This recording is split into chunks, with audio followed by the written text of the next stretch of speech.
بس نفس الكلام ده اتكرر من صديق تاني، من الدكتور حازم عبد العظيم اللي اعرفه شخصيا بالظبط من 19 سنة ونص. هو كان بيعلق على عنوان موجود في مقال موجود كان في الفجر، بيقول أسامة كمال يهاجم نقابة الصحفيين بسبب دعم مظاهرات 25 ابريل بدون تصريح.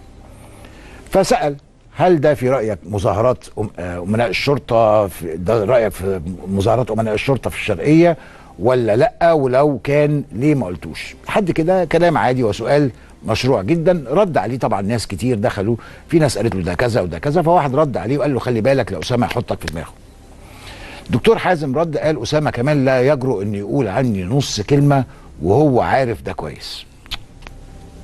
يا دكتور حازم، فقلت اتصل بيه يعني عادي نشوف ليه دكتور حازم بيقول عليا لا اجرؤ. اكيد هو يعرف عني حاجه مشينه انا مش واخد بالي منها، فطلبت منه ان هو لو عنده حاجه عني يخرج يقولها للناس. ايه هي الحاجه المشينه اللي يعرفها عني فتخليني لا اجرؤ؟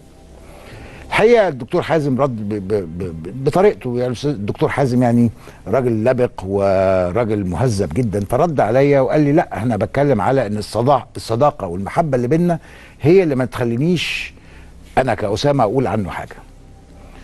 شرحت له طبعا ده مش معنى كلامه، يعني ان هو يقول لا يجرؤ ده مش المعنى، فوعد ان هو يوضح هذا الامر، ونشر تويته بتقول يعني اللي موجوده قدامنا على الشاشه. خليني اشوفها من هنا. قال ولكي لا يفهم كلامي خطأ، أسامة كمال بيننا احترام متبادل ويعرفني جيدا من قبل الثورة وحضر معي مواقف كثيرة ومؤكد لست المقصود بذلك. حقيقي إذا كان في أي كلام من اللي اتقال ما كانش في بالي خالص، وده اللي قلته للدكتور حازم، ما كانش في بالي أي كلام. لما كلمت امبارح عن الناس اللي بتبتعد عنهم الأضواء فبيبقوا عاملين إزاي، فخالص يعني لم يأتي ده في بالي. فهو بيقول لي ان انا اتكلمت عن اللي كانوا مع السيسي ثم انقلبوا عليه، وقال لي انت وباقي اعلام السيسي واصل اعلام النظام كذا وكذا. يعني سبحان الله، انا لا جبت سيره اللي كانوا مع السيسي وانقلبوا عليه، والحمد لله ان اليوتيوب موجود، ولا يفرق معايا الموضوع، كل واحد حر في رايه، اللي عايز يبقى مع السيسي يبقى معاه، اللي عايز ينقلب ينقلب، دي شغله الرئاسه هي اللي تتعامل معاها. بس اذا كان الدكتور حازم زي ما بيكلمني شايف ان انا اعلام السيسي وقرر ان هو يصنفني، مش هطلع دافع عن نفسي لانها اصلا مش تهمه. لو السيسي اخطا واجبي ان انا اصوبه، ولو احسن واجبي ان انا ادعمه. المهم مصر في الاول وفي الاخر.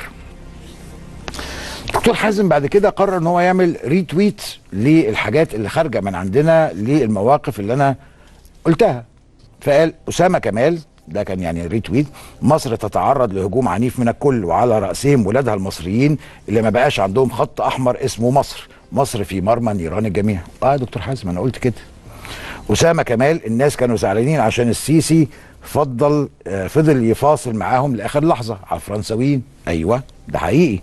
أسامة كمال قال هولندا، قال مصر واقفة على مسمار واحد اللي مخليها مربوطة لسه اسمه السيسي، ما تضغطوش عليه، احنا عارفين احتياجات مصر ومش عايزينها تقع. صح، كلام ممتاز يا دكتور، قلت كل الكلام العظيم ده، كلام يعني ده كلام مشين. اقول لك بقى على حاجه مشين انا بعملها عشان خاطر يعني تبقى عندك حاجه تمسكها عليا. انا لغايه دلوقتي، لغايه النهارده، مش هتصدق، امسك نفسك كده عشان اقول لك خبر صعب، انا لغايه النهارده بصبح على مصر بجنيه.